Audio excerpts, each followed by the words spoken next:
My father said you needed a wife, My father Lydia said Fenwick you whispered. needed a wife. The Duke of Blackthorn looked at her road-worn gown, her trembling He was hands, right. the worn valise at her feet, and the shame she was fighting not to show. Then he said, he was right. Lydia had expected the feared widower to shut the door in her face. She had expected disgust. But Edmund Harrow did not ask why she had come alone at dusk. He did not ask whether the village had seen her. He only opened the door wider. And that frightened Lydia more than rejection. Because every soul in Yorkshire knew what had happened to the first Duchess of Blackthorn. She had entered this house as a bride. And left it dead. My father said you needed a wife, Lydia Fenwick whispered again, as if the words might sound less desperate the second time. They did not. They trembled in the cold air between her and Edmund Harrow, Duke of Blackthorn, while rain dripped from the edge of her bonnet and gathered darkly at the hem of her travelling gown. The Duke did not laugh. That was the first shock. The second was that he did not look at her as if she had dragged scandal to his threshold, though she knew very well she had. Her fingers tightened around the handle of her old valise. Lady Caroline Whitmore dismissed me this morning, she forced herself to say. She accused me of stealing her sapphire brooch. She said she found it among my things, though I swear to you, Your Grace, I never touched it. Her voice almost failed on the last word, but pride held it upright. My room is no longer mine. Her servants were told not to speak to me. By noon, the village already knew. By evening, no respectable household would take my name. Edmund's gaze shifted from her face to the valise, then back again.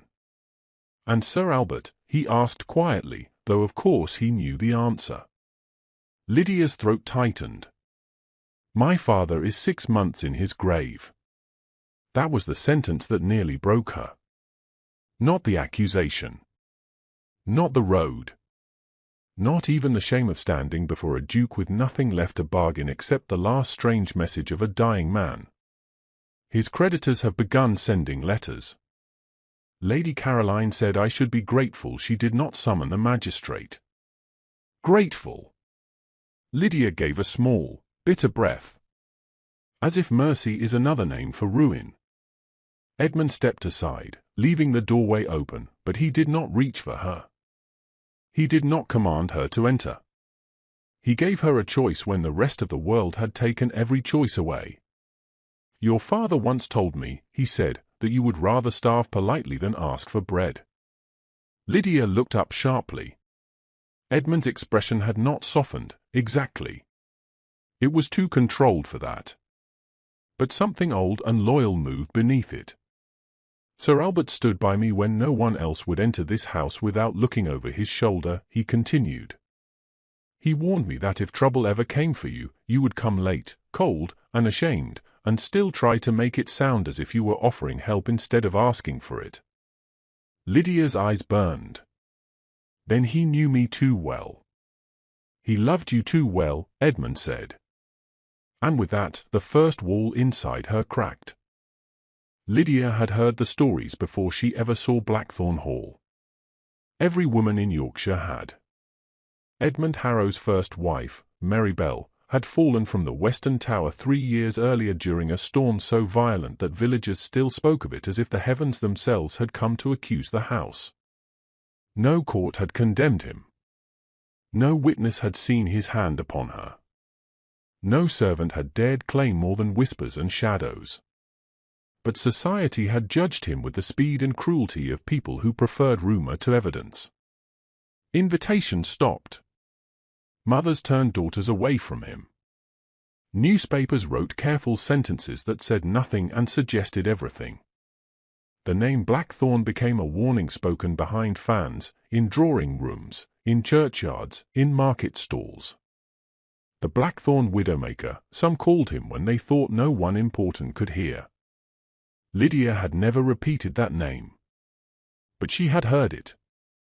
And now she stood inside his entrance hall, with the door closed behind her and the wind shut out, wondering whether desperation had made her brave or foolish.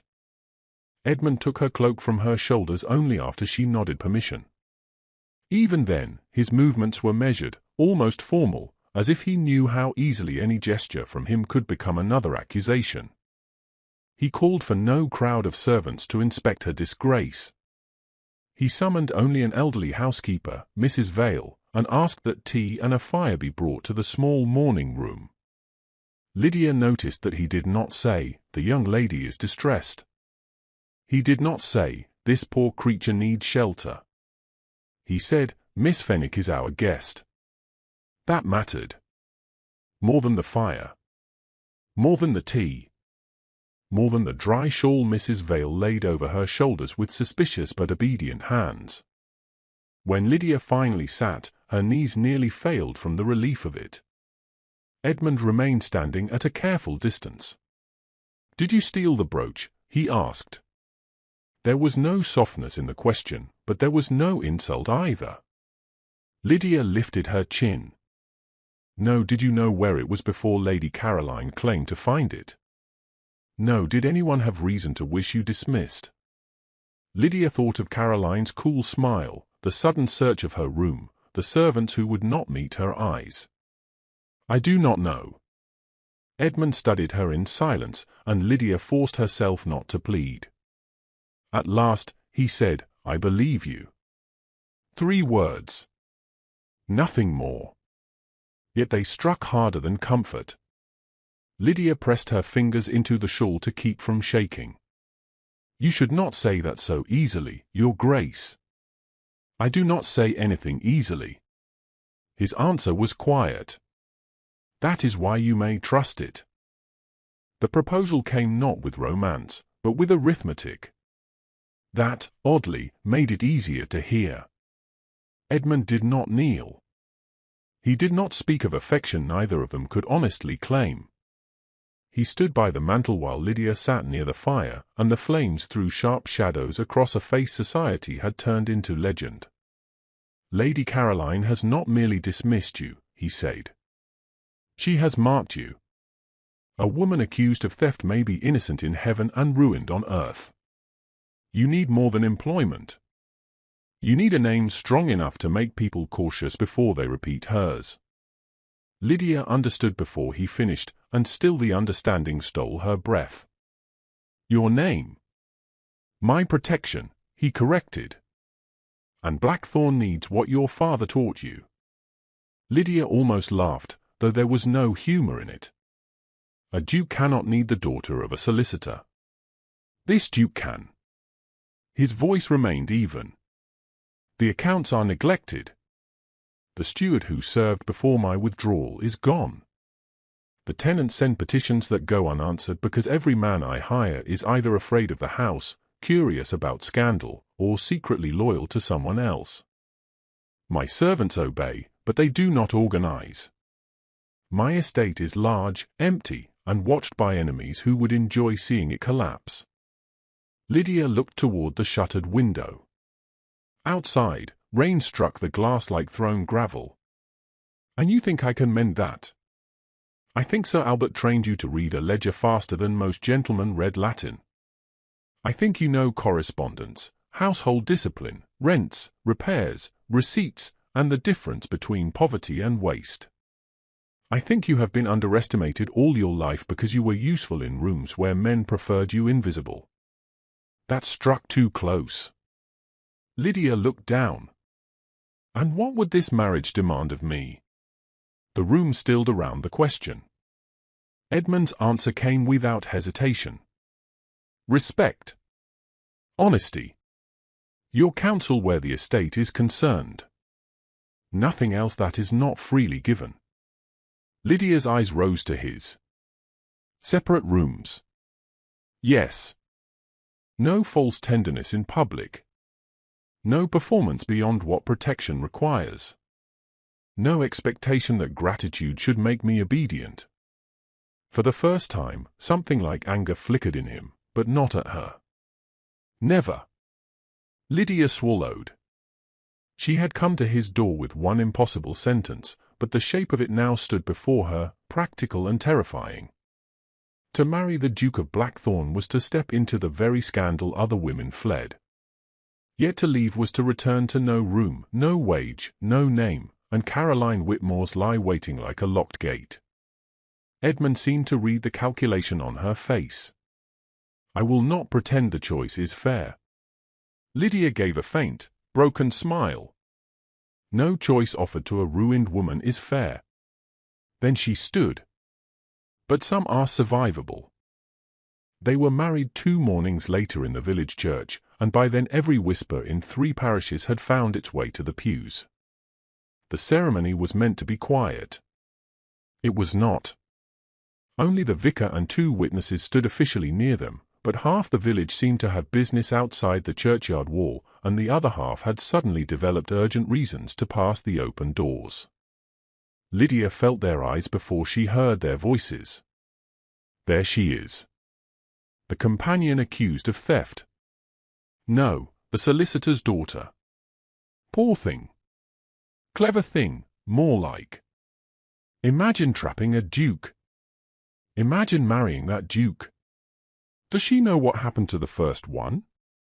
The words came in fragments, soft enough to deny, sharp enough to wound. Lydia kept her gaze on the altar. Edmund stood beside her in black, tall and still, offering no smile for gossip to twist and no anger for it to enjoy. When the vicar asked whether she came freely, Lydia felt the entire church lean toward her answer. She could have said no. She could have let fear save her from one danger and deliver her back to another. Instead, she said, I do. Edmund's voice followed, lower, steadier, carrying through the small stone church without effort. I do. Then he took a ring from his pocket. It was not grand. Not a glittering ducal jewel meant to dazzle a woman into silence. It was an old silver band, worn smooth at the edges, polished by years rather than vanity. It belonged to my mother, he said, quietly enough that only Lydia and the vicar could hear. You need not wear it after today if you do not wish. That was the moment Lydia nearly wept. Not because of the ring, but because he still left room for refusal even while making her his duchess. She held out her hand. His fingers touched hers only as long as necessary. No tightening grip. No display. No claim that felt like possession. When the ring slid into place, the murmurs outside seemed to swell. Someone laughed under her breath. Someone else muttered that Duchess Marybelle's jewels had barely gone cold before another woman came to take her place. Lydia's face burned, but Edmund turned his head slightly toward the open doors, and the sound died. He did not speak. He did not need to. The kiss, when it came, was barely a touch against her gloved knuckles rather than her mouth. Gasps fluttered near the entrance.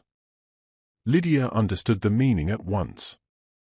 He had refused to make a spectacle of her. He had refused to let anyone measure how much of a wife she was by how publicly he handled her. As they left the church, the villagers parted. Not out of respect for Lydia. Not yet. Out of fear of him. But for the first time that morning, Lydia did not walk alone through their judgment. Blackthorn Hall received its new duchess without celebration. No garlands hung from the door. No tenants cheered. No footmen lined the steps with bright faces and practiced bows. The house waited under a hard grey sky, massive, silent, and suspicious, as if it had swallowed too much grief to welcome anyone easily. Lydia noticed everything because noticing was safer than feeling. The portraits in the gallery were covered with Holland cloth. The great staircase had been polished, but not loved. Several rooms remained locked. The servants moved quietly, not with efficient calm, but with the caution of people who had learned that sound carried in unhappy houses. At dinner, the meal was correct and cold. Edmund asked whether she was comfortable, and Lydia answered that she was, though comfort was too large a word for what she felt. She was sheltered. She was married. She was no longer legally alone. But every corridor reminded her that another duchess had once walked here, and that the world believed she had not left by God's choosing. After dinner, Edmund showed Lydia to her room himself, stopping at the threshold rather than entering. "This chamber was prepared for you," he said. It was simple, not neglected. A fire had been laid. Fresh linen waited on the bed. A small writing desk stood near the window, stocked with paper, ink, and a ledger book bound in plain brown leather. On the washstand sat a single vase of late autumn roses, pale and stubborn against the gloom. Lydia touched the back of the chair, then the edge of the desk. "You remembered I would need a place to work. I remembered whose daughter you are." The answer was so quiet that she had to turn away before her face betrayed her. Beyond the room, Blackthorn remained cold and watchful, covered portraits, unused parlors, sealed memories, servants afraid to hope, and a duke who stood outside his wife's chamber as if even kindness required permission. Lydia rested her hand on the door. "Good night, Your Grace." Something passed through his expression, gone almost before she saw it. "Good night, Duchess." The title struck her strangely. Not like triumph. Like responsibility. She opened the door, stepped inside, then paused before closing it. Pride told her to say nothing more. Loneliness made a different choice. "Good night," she said softly, "husband." Then she closed the door before courage failed. In the corridor, Edmund Harrow stood unmoving for a long time. Behind him stretched a house full of dust, suspicion, and ghosts. Before him stood one closed door, with firelight beneath it. And for the first time in 3 years, Blackthorn Hall did not feel entirely dead. Lydia woke before the maid came to light the fire, and for one disorienting moment she forgot she was a duchess. Then she saw the silver ring on her hand, the unfamiliar bed, the writing desk by the window, and the strip of grey morning light beneath the curtains. She was not Lady Caroline's dismissed companion anymore. She was not the girl with a dead father and nowhere to sleep. She was the Duchess of Blackthorn. But Lydia knew at once that if she allowed that title to become a cushion, she would lose the only dignity she had left. She did not intend to be rescued and displayed like a fragile ornament. By breakfast, she had requested the household keys, the linen inventory, the kitchen accounts, the list of servants, the unanswered correspondence, and every ledger connected to household expenditure. Mrs. Vale looked as if Lydia had asked to inspect the family crypt. "Your Grace," the housekeeper said carefully, "the late Duchess did not concern herself with such matters." Lydia's hand paused over the tea tray. The words hung there, dangerous and deliberate. "Then Blackthorn shall experience a change," she replied. By noon, the kitchen knew stale bread would no longer be served to the servants while flour sat unused in the stores. By afternoon, she had found 3 unpaid coal bills, 2 duplicated linen orders, and a stack of tenant letters left unanswered beneath a blotter in the estate room. When Edmund entered and saw her seated among papers, sleeves pinned back, ink on one finger, he stopped in the doorway. "You have been busy." Lydia did not look up. "No, Your Grace." "I have been useful." That made him silent. She expected correction. Instead, he came closer and examined the sorted piles. "You found the coal discrepancy. And the soap, and the candles, and the strange habit of ordering twice as much lamp oil as this house uses." Edmund's eye sharpened. Surprise became interest. Interest became something Lydia had not expected from him so soon, respect. That evening, hot food reached every servant on time. Fires were lit in rooms that had been cold for years. Curtains were opened. Dust covers were removed from 2 chairs in the morning room. Blackthorn did not become cheerful in a day. But it began, quietly, to breathe. The next morning, Edmund took Lydia beyond the house, and what she saw troubled her more than the covered portraits. Blackthorn's grandeur had been visible from the road, but its wounds were hidden in the tenant lanes, the stable yard, the lower fields, and the grain stores where neglect had become almost ordinary. Edmund rode beside her in controlled silence while she studied everything with the careful eyes her father had trained into her.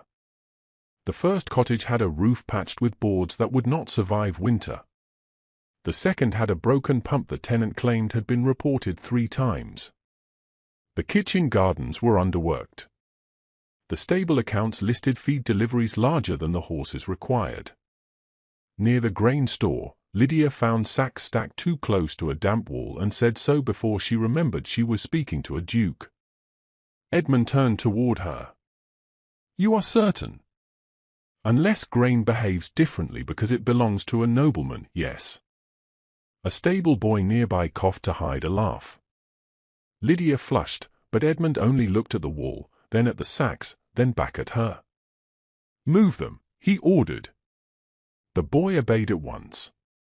At the cottages, Lydia asked questions Edmund had stopped expecting anyone to ask. How long had the pump been broken? Who recorded the repair request? Had rent been collected before the failed harvest was considered? Were widows charged the same arrears as full households? Edmund watched as tenants answered her first with suspicion, then with cautious relief. Lydia noticed something else as well. No one truly feared Edmund when he spoke directly to them. They feared his silence, his title, the rumors attached to him. But he did not threaten. He did not sneer.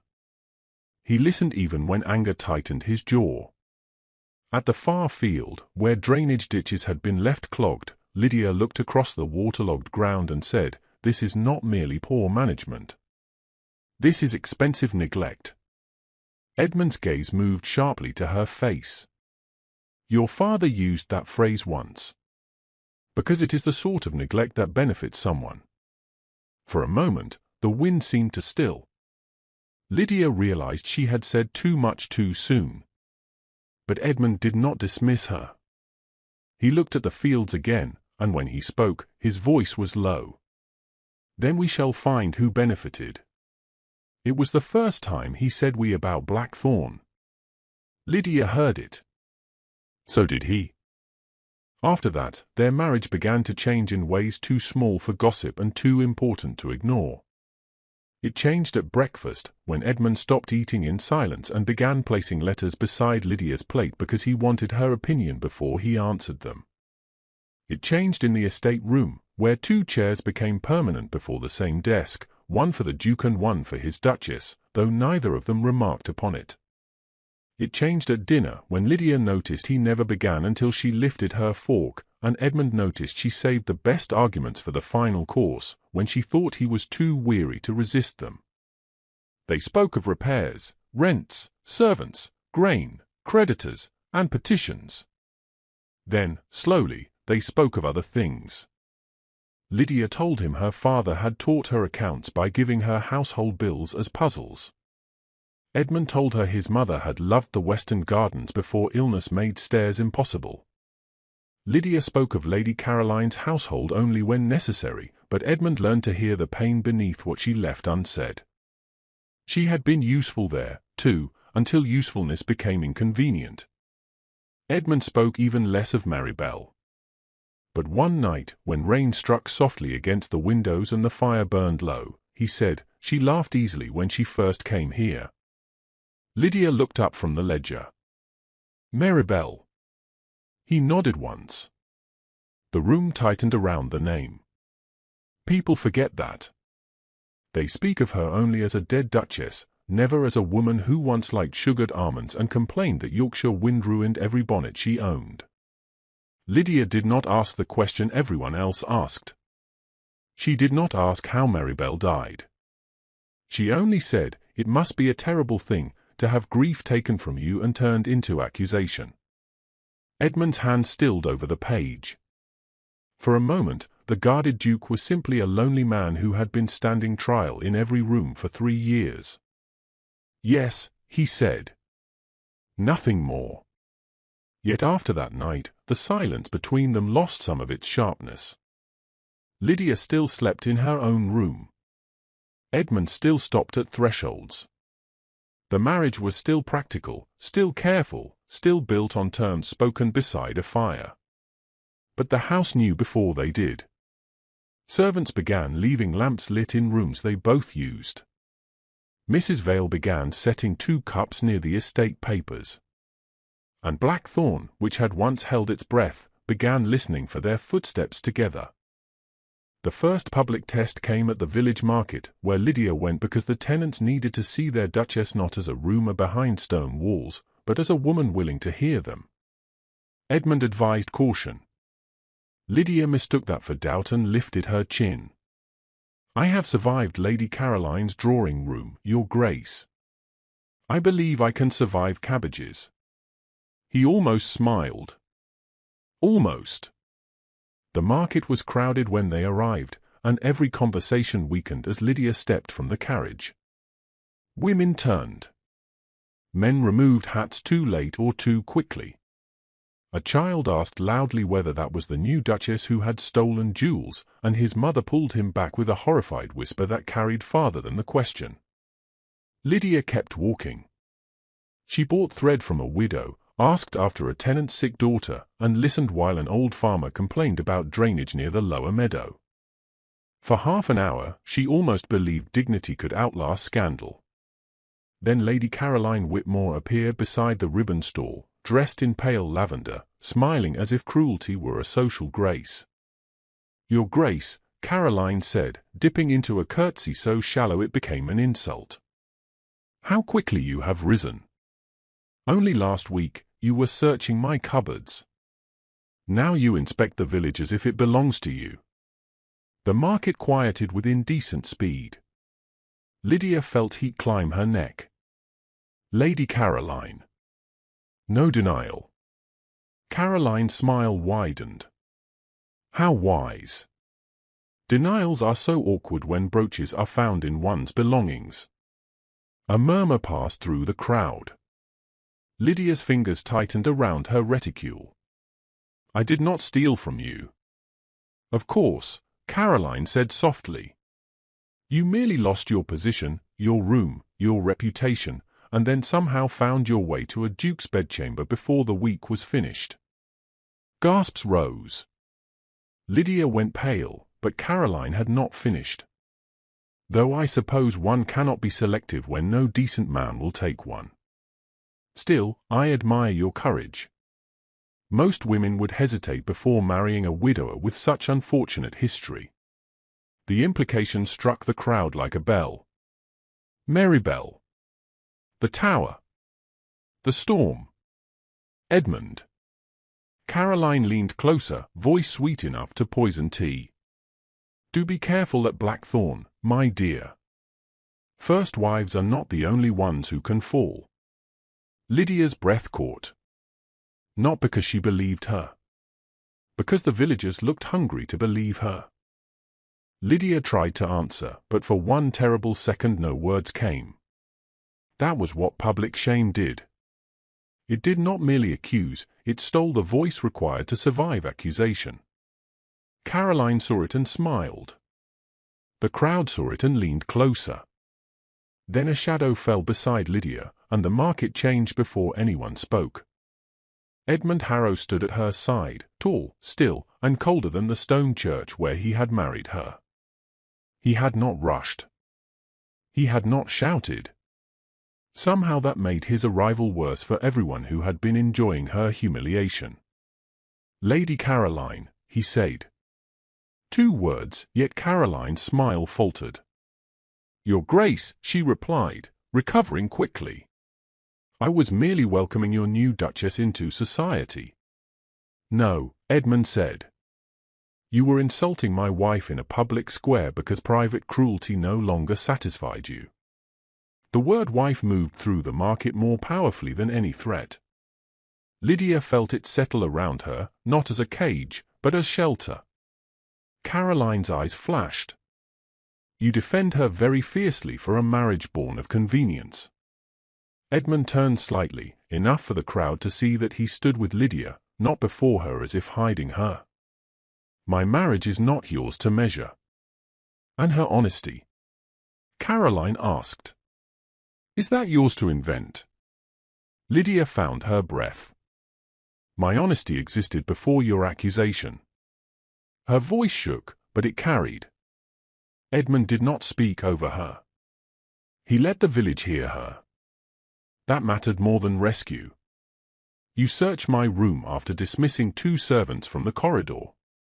You claimed to find a brooch no one saw me touch.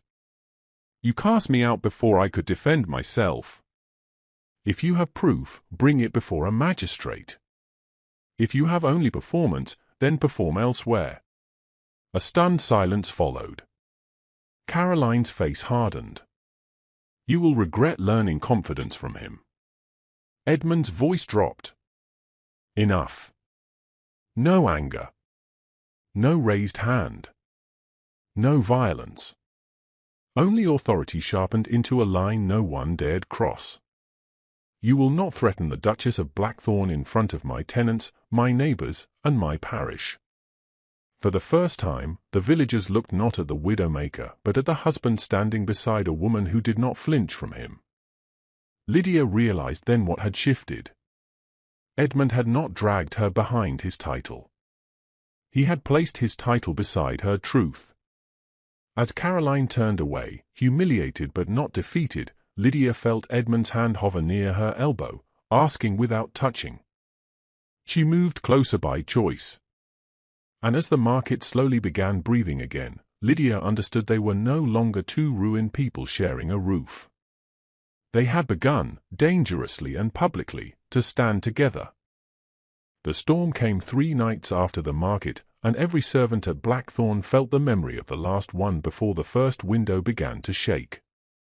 By afternoon, the sky had turned the color of iron. By supper, rain struck the glass hard enough to silence conversation. By nightfall, the wind moved through the chimneys like something trapped and grieving. Lydia saw the change in the servants first. Mrs. Vale crossed herself when thunder rolled over the western wing. A footman dropped a tray when lightning flashed against the tower windows. No one said Marybelle's name, which made the name feel louder. Edmund stood at the entrance hall with orders already forming. The horses were to be brought fully inside the stables. The lower shutters secured. The kitchen stores moved away from the leaking passage.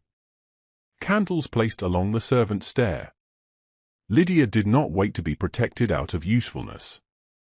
She took charge of the maids, sent 2 to gather blankets, sent another to help the cook cover the flour bins, and ordered lanterns brought to the back corridor where the plaster had begun to shed dust.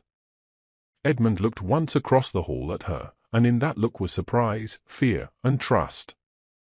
Then a crack of thunder shook the house. Somewhere in the western wing, glass shattered. A young maid screamed. Lydia turned before anyone could stop her. Where? She demanded. The girl pointed toward the old passage beneath the tower. Edmund's face changed. No one goes near that wing. But another cry came, thinner this time, from the direction of the damaged corridor. One of the younger servants had gone to fetch linens before the order came to clear the passage. Lydia lifted her skirts and ran. Behind her, Edmund shouted her name, not as a duke giving command, but as a man suddenly terrified. The western corridor was already wet, rain blowing through a broken casement, candles guttering in the draught. Lydia saw the servant crouched near the wall, frozen with fright as stone dust fell from above. "Come to me," Lydia called. The girl stumbled forward. Lydia reached for her, pushed her toward the safer side of the passage, and heard the sound before she understood it, a deep, grinding shift inside the tower wall. Edmund appeared at the far end of the corridor, his face white in the lightning. "Lydia, move!" She turned. For one awful second, the ceiling above her seemed to breathe. Then part of the old stonework broke loose. Edmund reached her before the stones did. He seized Lydia around the waist and pulled her backward with such force that they both struck the floor near the archway as rock crashed down where she had been standing. The sound swallowed the storm. Dust filled the corridor. The maid sobbed somewhere behind them. Lydia could not breathe, not from injury, but from the sight of the broken stone scattered across the exact place where her feet had been. Edmund's arms were still around her. His hands were shaking. She had never seen his control fail. Not at the church. Not in the market. Not when Caroline spoke Maribel's name like a weapon. But now his restraint had shattered as completely as the tower wall. "Are you hurt?" he demanded. Lydia tried to answer, but her voice would not come. He touched her shoulder, her arm, her face, stopping himself each time as if permission still mattered even in panic. "Lydia, answer me." "No," she whispered. "I am not hurt." His eyes closed for one brief, terrible moment. When they opened again, they were no longer the eyes of the feared Duke of Blackthorn. They belonged to a man who had already found one wife too late beneath a storm and believed, for one breath, that history had come to take the second. Servants gathered at the corridor entrance, but Edmund did not seem to hear them. Lydia placed her hand over his. "Edmund." His name changed something. He looked at her as if she had reached him from far away. Later, after the servants were accounted for, after the damaged wing was barred, after Mrs. Vale had wrapped Lydia in a blanket near the library fire, Edmund stood apart, soaked, pale and silent. Lydia understood then that duty did not make a man look like that. Obligation did not make fear so raw. She rose and crossed the room. "You thought I would die?" His jaw tightened. "Yes." "And that frightened you beyond duty?" He looked away. "Do not ask me to make this tidy." "I am not asking for tidy." His voice broke low. "I cannot lose you." The words altered the room. Lydia's breath caught. Edmund looked at her fully then, with no arrangement left between them. "I told myself protection was enough. Respect was enough. Separate rooms would keep you safe from expectation and me safe from wanting more than I deserved. But when the stone fell, I understood I had already failed. I love you." Lydia's eyes filled. "Then we have both failed," she whispered, "because I love you too." Morning brought no mercy. The storm had broken the western tower, but Lady Caroline Whitmore used the wreckage as if heaven itself had provided evidence. Before noon, a letter arrived from a creditor in York requesting immediate clarification on Blackthorn's solvency. By one, another came questioning whether recent household decisions had been made under improper influence. By two, the vicar sent word that Lord Ashcombe, Maribel's brother, had arrived in the county and was speaking openly of reopening old concerns about his sister's death. Lydia read the messages at the estate desk with Edmund standing beside her, and the warmth of the night before sharpened into danger. This was no longer gossip at a ribbon stall. This was a net. Caroline had smiled in public, retreated in public, and attacked in private. "She is pressing the creditors," Lydia said. "And Ashcombe is giving the attack a moral face." Edmund's expression hardened. He always wanted Blackthorn weakened. Because of Maribel. Because of money. Grief made him respectable. Greed made him persistent. Lydia picked up the third letter. It questioned whether their marriage had been entered freely, whether Lydia had exploited Edmund's isolation, whether Edmund was mentally fit to oversee property decisions after years of withdrawal. The insult was so neat it chilled her. If Edmund defended himself fiercely, they would call him unstable. If he stayed silent, they would call silence guilt. If Lydia spoke, they would call her a schemer. "They are not trying to shame us," she said slowly. "They are trying to make the bank doubt you." Edmund did not deny it. Blackthorn carries old debts. Manageable debts, but enough that fear could make them dangerous. Lydia looked toward the sealed western wing. The tower falls, and suddenly the old story rises. That is what they want. Then we stop answering the story they wrote, Lydia said. We find the one they buried. Edmund turned to her. The question he had avoided for weeks stood between them now. Lydia asked it quietly. What truly happened to Maribel? For a long moment, only rainwater dripped from the eaves outside. Then Edmund said she was afraid before she died. Not of me. Lydia did not move. Of whom? She would not say until she had proof. She had found irregularities in estate papers. Missing funds. Transfers I never approved. She wrote to your father asking to meet him. She died before she could leave Blackthorn. Lydia felt the floor tilt beneath the meaning. Sir Albert had known something. Maribel had known something.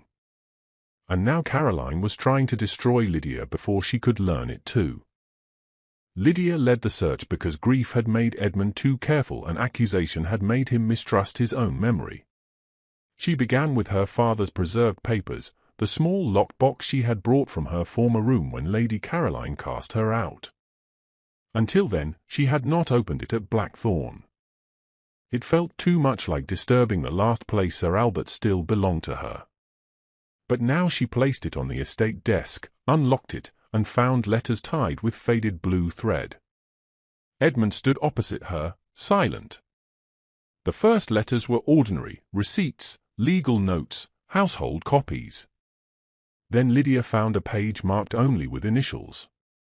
CWLAH Merrick. Edmund went still at the final name. Hugh Merrick was my former steward. The one who left after Maribel died. Yes. Lydia read further, her father's handwriting precise even where the ink had faded. False arrears entered against tenants who had already paid. Repair funds approved but never delivered. Land transfers drafted in language meant to obscure ownership. Debt instruments tied to outside lenders. The same three names appeared again and again: Caroline Whitmore, Lord Ashcombe, and Hugh Merrick. With the vicar's help, they searched the parish records and found that 2 tenants listed as in arrears had buried children the same winter their rent payment supposedly vanished. An old tenant named Mr. Vale, stooped but sharp-eyed, swore he had paid Merrick directly and received no receipt. Told Sir Albert too, the old man said. He came asking before he died. Said the account smelled wrong. Lydia's hands trembled, but she kept writing. Then Mrs. Vale brought a packet found years earlier behind a loose panel in the late Duchess's sitting room. No one had dared give it to Edmund, servants had feared what any paper of Maribel's might reopen. Lydia unfolded the note with care. Maribel's hand was hurried but clear. Sir Albert, I believe Blackthorn is being drained through forged obligations. Edmund knows nothing. I fear Merrick is not acting alone. If I cannot come tomorrow, look to Ashcombe's last settlement and Caroline's purchase near the north boundary. Lydia read the last line twice. Edmund stepped back as if struck. She knew I was innocent. Lydia looked at him through tears she refused to let fall. She was trying to prove it before anyone accused you. The truth changed Maribel in the room. She was no longer only the dead first Duchess. She became a witness. And Lydia understood why Caroline had moved so quickly against her. The theft accusation had not been punishment for poverty. It had been prevention. Lydia had been Sir Albert's daughter, trained by the man who had followed the trail. If she entered any respectable household, she might have been ignored. But inside Blackthorn, beside Edmund, she became dangerous. That night, someone tried to burn the grain store. Lydia was still awake, copying Maribel's note and her father's records into a clean packet for the county hearing Edmund now meant to demand, when she smelled smoke before the alarm bell rang. For one breath, she thought the fire was in the hearth. Then a shout rose from the stable yard. Edmund was already moving. Lydia followed with the documents clutched beneath her shawl, refusing to leave the evidence behind where flame or theft could reach it. Outside, the air was sharp with wet earth and smoke. The grain store stood beyond the stables, lantern light jerking wildly around it as servants ran with buckets. Near the rear wall, a man bolted from the shadows. A groom tackled him at the fence.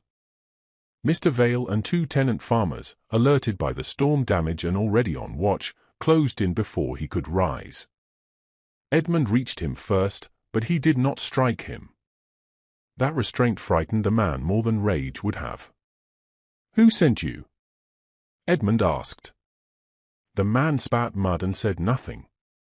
Lydia stepped closer, the packet pressed to her chest. Firelight lit her face. "You were not sent merely to burn grain," she said. "You were sent to destroy records before they could be read."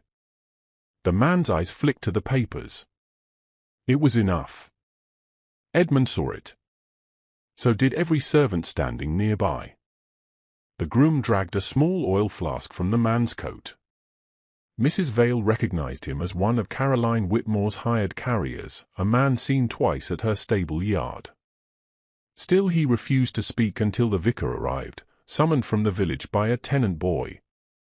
Under threat of magistrate and transportation, the man broke. Caroline's people had paid him. Not directly by her hand, he insisted, but through a servant attached to Lord Ashcombe's lodgings. He had been told the grain store held old estate books. He had been told no one would be hurt. He had been told Blackthorn would be ruined by week's end anyway. Lydia listened without moving. Around her, the servants changed. Fear became anger. Suspicion became loyalty. The estate that had once whispered about Edmund now watched enemies try to burn its proof. Edmund turned to Lydia, his face grim, but his eyes alive with something that had been absent for years. Not hope exactly. Hope was too soft for what stood between them. This was a weapon made of truth. Lydia looked down at Marybelle's hidden note, Sir Albert's preserved letters, and the confession forming in front of witnesses.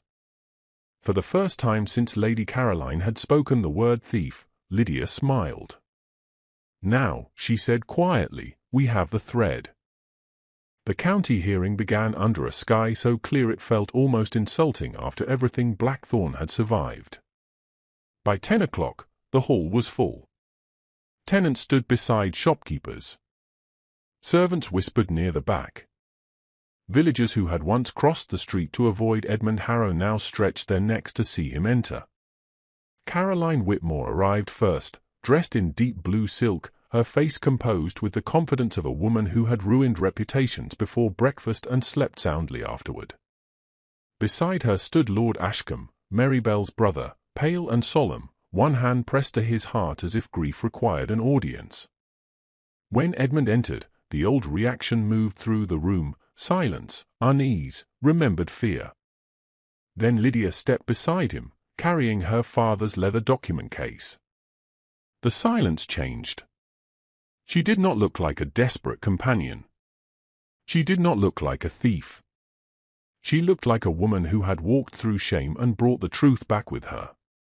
Caroline saw the case and her expression tightened. Lord Ashcombe rose at once, voice heavy with practiced sorrow. He spoke of Marybelle, of unanswered questions, of a sister lost in a storm and a husband too powerful to be examined. Then Caroline added her softer poison. Lydia, she implied, had married Edmund to escape disgrace. A woman accused of stealing jewels could hardly be trusted with estate records. A widower surrounded by rumors could hardly be trusted with a wife. The room listened, hungry and horrified. Then Lydia stood. She did not raise her voice. She did not plead. "My father taught me," she said, "that lies survive by confusion. Truth survives by order. So I will proceed in order." Edmund turned toward her, and every soul in that hall saw the Duke of Blackthorn look at his wife not as property, not as protection, but as his equal. Lydia opened the case. First came the altered accounts. Lydia placed them before the magistrate with her father's notes beside them, each discrepancy marked in Sir Albert's precise hand. Tenant rents had been recorded unpaid after they were collected. Repair funds had been approved, withdrawn, and never spent. Grain profits had vanished through false transport charges. Then came the forged debt papers, linked to lenders who had business ties with Caroline Whitmore. Then the false land transfers, written to move small pieces of Blackthorn land through names connected to Lord Ashcombe. The room began to murmur. Caroline's face sharpened. Lord Ashcombe interrupted twice, but the magistrate ordered him silent. Lydia continued. She produced Maribel's hidden note. At the sound of the first Duchess's name, the hall stilled. Lydia read it aloud. Maribel had discovered missing funds. Maribel believed Hugh Merrick, the former steward, was not acting alone. Maribel had written to Sir Albert. Maribel had stated clearly that Edmund knew nothing. The story in the room began to turn. Not slowly. Not gently. It broke open. The dead Duchess was no longer a victim in Caroline's version. She was a witness against it. Lydia then presented Sir Albert's preserved correspondence and the confession from the hired man caught near the grain store. The accusation against Lydia became clear for what it was, not justice, but prevention. Caroline had cast her out because Sir Albert's daughter knew how to read the very records that could expose them. Lydia looked across the room at Caroline. "You did not accuse me because I stole from you," she said. "You accused me because you feared what I might find." For the first time, Caroline had no graceful answer. After that, the collapse came quickly. Lord Ashcombe tried to reclaim dignity with grief, but grief could not explain forged transfers. Caroline tried to blame Hugh Merrick, but Merrick signed receipts linked back to payments from her circle and Ashcombe's agents. The magistrate declared that the marriage between Edmund Harrow and Lydia Fenwick had been entered freely and lawfully. No evidence supported Caroline's claims of coercion or deceit. Lydia's name was cleared of theft. The sapphire brooch accusation was recorded as malicious and unsupported. Then came the words the county had waited 3 years to hear. There was no evidence that Edmund had harmed Maribel, and new evidence strongly supported that she had died after uncovering fraud within the estate. A sound moved through the room, not applause yet, not celebration, but release. Edmund closed his eyes.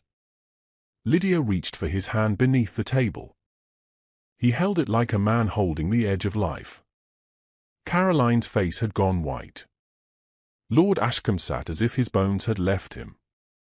The former steward was named for further inquiry. Creditors were ordered to pause action pending full review of the fraud. Blackthorn, once nearly strangled by rumour, had air again.